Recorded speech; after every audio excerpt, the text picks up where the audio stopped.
Hey, what's up guys, Winnegar here, and this is what happens when you design an MCOM in such a way that the only piece of cover to actually defend it from is by standing right behind it.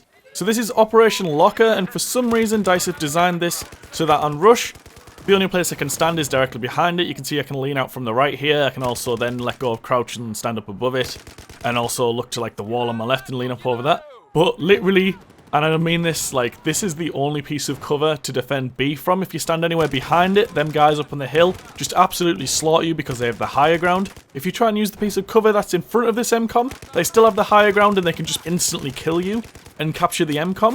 You saw me start in there, we literally just loaded into the round and I ran over and had to disarm it straight away. So this is me going flawless on this map by using this piece of cover. Obviously I could be killed by a grenade like straight away, but I do have MASH8 up on the hillside behind me, and then a few other teammates that end up start laying down behind me to get ammo and stuff, and then they realise quickly that this is literally the only place to defend the flag from.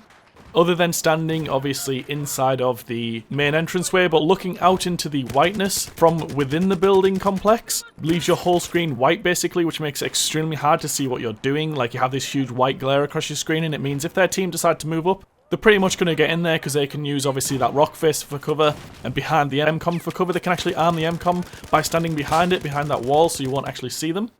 Yeah, so, I don't know, I think this needs a little bit of work. I'm not really sure what this MCOM set, like what DICE had in mind when they designed it in such a way that, for me, the first two MCOMs, to take them, there's only 3 routes the enemy team can take. And as you can see here, obviously the BMCOM has no cover for you to defend it. So usually this is just get taken instantly.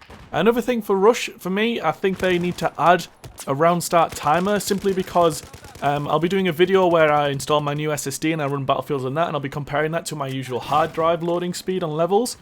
If you've ever noticed playing rush, it seems like when you load in, the attackers are instantly arming the objective, which is really, really strange because it allows them to be given a huge advantage just simply because they have faster computers. The loading speed is like a few seconds from when the new round starts. I know that MASH8 has it installed in an SSD already, and he's usually in the game way before me. I'm talking like at least 10 or 15 seconds before I actually load in. I'm not sure why they haven't just added a round start timer. Considering the length of the matches in Battlefield, typically they are longer than like 15 minutes. I don't think any player would have a problem with seeing the loading screen counting down from say 30 seconds. Simply because they don't know that the round is starting off completely even, and it's always cool to see the whole of your team loaded in alongside you when you start a match. So that's it for my first impressions of Battlefield 4's Rush game mode on Operation Locker.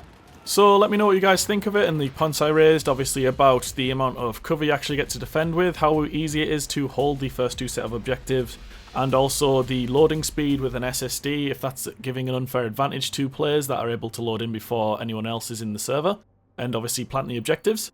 I'd like to hear what you guys think about that, so leave a comment below, and obviously like the video if you enjoyed it.